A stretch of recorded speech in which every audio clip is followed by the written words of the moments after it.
Na mtazamaji, Wizara ya Michezo itaifadhili timu ya kandanda ya wanawake wakongwe Kenya Grannies ambayo itashiriki dimba la kimataifa la Beka nchini Afrika Kusini kuanzia tarehe 2 hadi 5 mwezi ujao. Hii itakuwa ni mara ya kwanza kabisa kwa timu hiyo kushiriki mchuano wa kimataifa.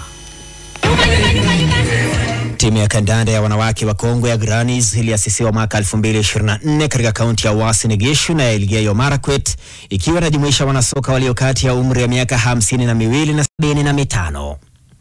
Makoko wengine wa mtaa walikuwa wanatuchekelea tu ati sisi tumekosa kazi ya kufanya. Lakini kumbe Mungu naye alikuwa na mpango mzuri kwetu. Hata si hatukujua tutafika mahali tumefika.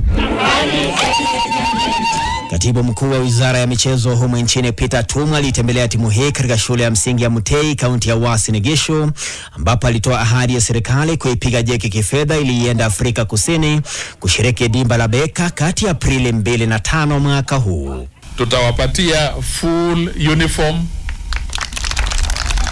kabla mja kwenda kule South Africa, na mipira 10 naona zingine zimeletwa hapa, sijui kama hii ni 10 ama ni ngapi. Na tunajua ya kwamba Mungu akitujalia tutakuja na kikombe na tutafurahisha wa Kenya na tutapeperusha bendera ya Kenya.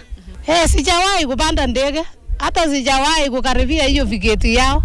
Hasijui hata ndege ndani inakaaje. Lakini nitafurahi nikipanda. Ndafurahi kabisa.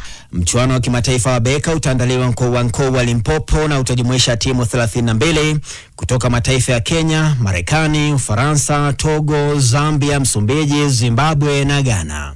Nikidunda nyugani, niite mwanaspoti Yoshua Makori.